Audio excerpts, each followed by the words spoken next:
حضرت ابو بکر نے بہت خوش ہو کر ایک بات کہی، حضور میں نے 2 اونٹنیاں تیار کی ہوئی ہیں.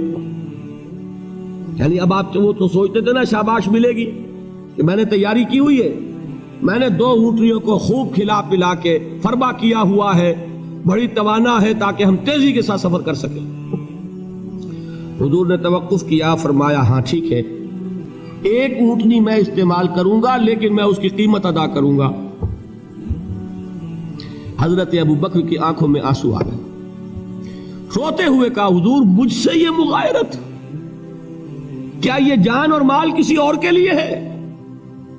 آپ مجھ سے بھی کہہ رہے ہیں میری اونٹنی جو ہے وہ بھی بلا معاوضہ آپ قبول نہیں فرما رہے. یہ ہے محمد الرسول اللہ کی غیرت اور حمیت کا معاملہ. ہمارا معاملہ جو ہے دین کی دعوت و تبلیغ کے اعتبار سے بالکل کچھ مختلف بنا ہوا ہے. اسی لیے وہ عزت نہیں، وہ وقار نہیں. یہاں یہ حال ہے کہ حضور کے خسر ہیں، جان نثار ہیں، یار غار ہیں، سب کچھ ہیں، لیکن وہاں بھی یہ معاملہ ہے کہ ٹھیک ہے اونٹنی کی میں قیمت ادا کروں. بہرحال میں جو عرض کر رہا تھا وہ یہ ہے کہ چونکہ رسول کو اجازت نہیں تو فرمایا گیا وَاصْبِرْ لِحُکْمِ رَبِّكَ وَلَا تَكُنْ كَصَاحِبِ الْحُوتِ.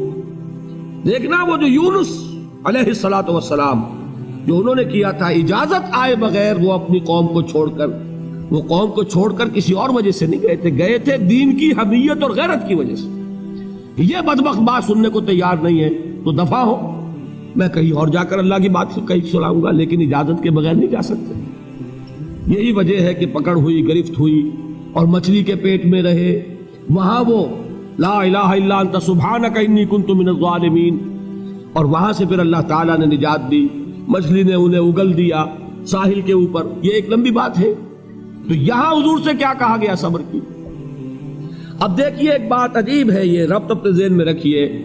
اللہ تو صبر کی تلقین کر رہا ہے اپنے رسول کو، اور رسول یہی تلقین کر رہے ہیں اپنے صحابہ کو. صبر کرو، جھیلو، برداشت کرو، ہاتھ مت اٹھانا، کوئی جوابی کارروائی نہیں ہوگی، بلکہ اپنے اوپر جھیلو جو کچھ جھیلنا ہے، ڈٹے رہو، پیچھے مت ہٹنا، یہ صبر ہے. لیکن ہاتھ اٹھانے کی اجازت نہیں. چنانچہ اب ذرا چشم تصور سے دیکھیے، ابو جہل اس نے جو بدترین روش اختیار کی وہ ایک خاندان تھا حضرت یاسر، ان کی اہلیہ حضرت سمیہ اور ان کے فرزند حضرت عمار رضی اللہ تعالی عنہم. یہ غلام نہیں تھے، حضرت سمیہ تو کنیز تھیں لیکن یاسر غلام نہیں تھے. ان کی کہانی یہ ہے، واقعہ یہ ہے کہ یہ بہت نیک آدمی تھے. یاسر یمن کے باشندے، انہیں کو خواب میں بشارت ہوئی کہ نبی کا ظہور ہونے والا ہے مکے میں، جاؤ شاید ان کے قدموں تک پہنچ جاؤ. جیسے حضرت سلمان فارسی کی بات میں نے آپ کو بتائی، وہ تو خواب کی بشارت نہیں تھی، وہ ان کے غور و فکر کا معاملہ تھا. انہوں نے وہ جو آگ کی پوجا پاٹ ہے اس کو چھوڑا اور سفر کیا، اور پھر انہیں خبر دی ایک راہب نے کہ کھجوروں کی سرزمین میں آخری نبی کا ظہور ہونے والا ہے، جاؤ شاید قسمت یابری کرے. انہیں خواب آیا تھا. یہ یمن سے ترک وطن کر کے مکے آ گئے. ابو جہل کا ایک چچا تھا، بہت شریف النفس انسان، اس کے ساتھ معاہدہ کیا حلیف بن کر، اور وہ مکے میں رہنے لگے. اس لیے کہ یہ نوٹ کر لیجئے، مکہ اس وقت ایک قبیلے کا شہر تھا، صرف قریش.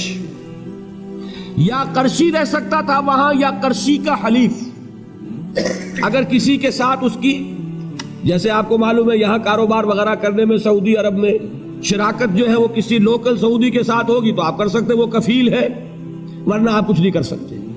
اسی طرح کی بات وہاں تھی کہ اگر تو کسی قرشی نے آپ کو امان دی ہوئی ہے تو آپ رہ سکتے ہیں مکے میں، ورنہ نہیں. یا تیسرے قرشی کا غلام تو ملکیت ہی ہے اس کی، جیسے بھیڑ بکری ہے کسی قرشی کی اسی طرح اس کے غلام ہے. یہ 3 کیٹیگریز تھی انسانوں کی مکے میں. اسی کو نوٹ کیجئے کہ جو بیچارے غلام تھے وہ سب سے زیادہ ستائے گئے، اس لیے کہ غلاموں کے تو حقوق ہی کوئی نہیں تھے. ان کو تو اگر کوئی شخص اپنے غلام کو ذبح کر دیتا تھا تو ابھی کوئی پوچھنے والا نہیں. بالکل ایسے ہی ہے نا, آپ کی بکری آپ نے ذبح کی, گوشت کھا لیا, کوئی آپ سے کوئی پوچھ سکتا ہے؟ جب ملکیت ہے, آپ کی بکری آپ کی تھی, آپ نے ذبح کر دی. غلام آپ کی ملکیت تھا, آپ نے ختم کر دیا.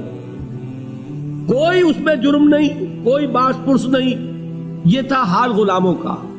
بلال غلام تھے, ابو فقی غلام تھے, زنیرہ ایک کنیز تھی.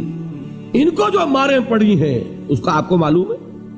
حضرت بلال کے ساتھ جو کچھ امیہ ابن خلف نے کیا, کہ جس طریقے سے کہ حیوانوں کی لاشیں جو ہے کھینچ کر گھسیٹ کر لے جائی جاتی ہیں, ان کی گردن میں رسی ڈال کر گھسیٹتے, اسی طریقے سے حضرت بلال کے گردن میں رسی ڈال کر پھر دوپہر کے وقت مکے کی سنگلاخ گلیوں کے اندر گھسیٹا جاتا تھا.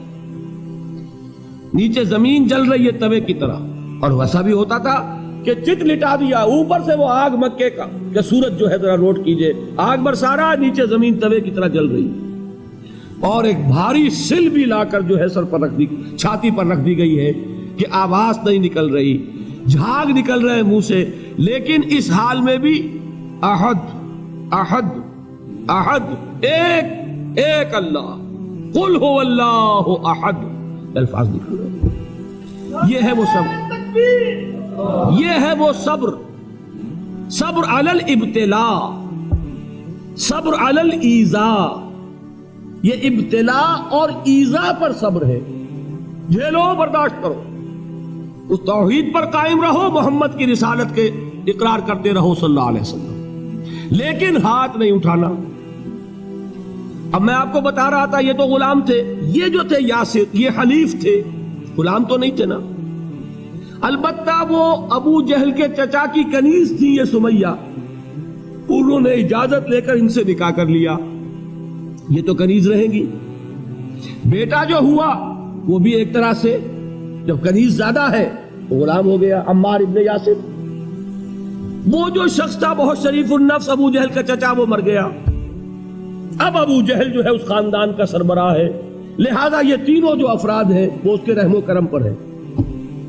یاسر کو بھی پروٹیکشن اگر ہے تو ابو جہل کی ہے, ابو جہل جو چاہے کرے, اور سمیہ تو کنیز ہے ہی, اس کا تو کوئی حق ہے ہی نہیں, جو چاہے کرے. اور عمار ان دونوں کا بیٹا ہے, لہذا بدترین معاملہ کیا ابو جہل نے ان تین افراد کے ساتھ. حضرت سمیہ کے ساتھ جو کچھ کیا گیا ہے آپ اس کا تصور نہیں کر سکتے.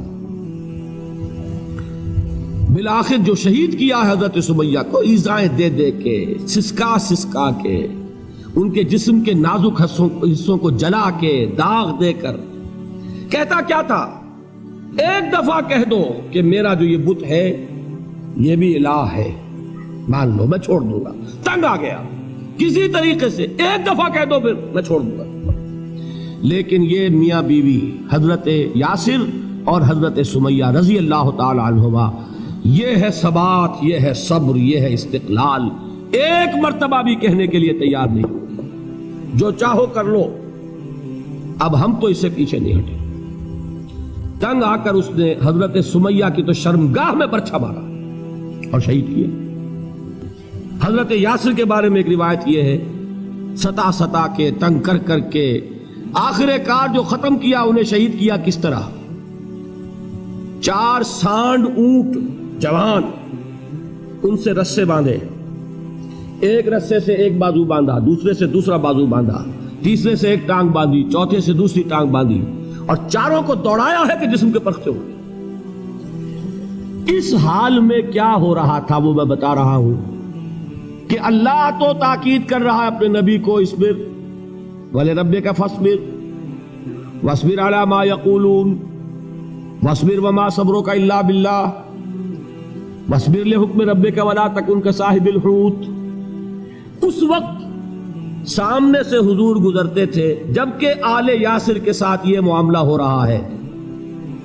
کیا فرماتے تھے, اصبروا یا آل یاسر فَإِنَّ مَوْعِدَكُمُ الْجَنَّةُ, اے یاسر کے گھر والوں صبر کرو, جھیلو, اس لیے کہ تمہارے وعدے کی جگہ جنت ہے. اللہ تعالیٰ ادھر آنکھ بند ہوگی ادھر جنت میں تمہارا داخلہ ہو جائے گا. یہ ہے تواصوا بالصبر. والعصر ان الانسان لفی خسر. یہ تواصع بالصبر پر کون عمل کر رہا ہے؟ محمد الرسول اللہ صلی اللہ علیہ وسلم. اس میں بھی ایک بات ہے، وہ بھی سمجھ لیجئے، دین میں جہاں عظیمت ہے رخصت کا پہلو بھی ہے. یہ جو نوجوان تھے، یہ بوڑھے والدین کا تو وہ مقام ہے، یہ رتبہ بلند ملا جس کو مل گیا. ہر مدعی کے واسطے دار و رسن کہاں؟ حضرت سمیہ اور حضرت یاسر. نوٹ کیجئے، میں ایک اعتبار سے کہا کرتا ہوں، سید الشہداء یہ بنے کہ نہیں بنے، ان کو جو فوقیت حاصل ہوئی، الفضل للمتقدمین، سب سے پہلی جان دینے والی یہ خاتون اور سب سے پہلی جان دینے والا اللہ کے لیے، توحید کے لیے، محمد کی رسالت کے لیے صلی اللہ علیہ وسلم. دے تو بھی محمد کی صداقت کی گواہی. یہ صداقت کی گواہی دیتے ہوئے انہوں نے اپنی جانیں دے دی. میرا دل برماہی نہیں آیا،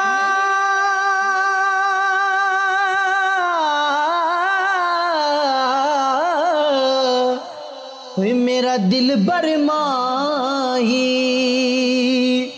ایویں بولنا جھوٹے اکاں، تو جھوٹا تیرے اوے بول بھی جھوٹے، تینو تاڑی مار اڑا،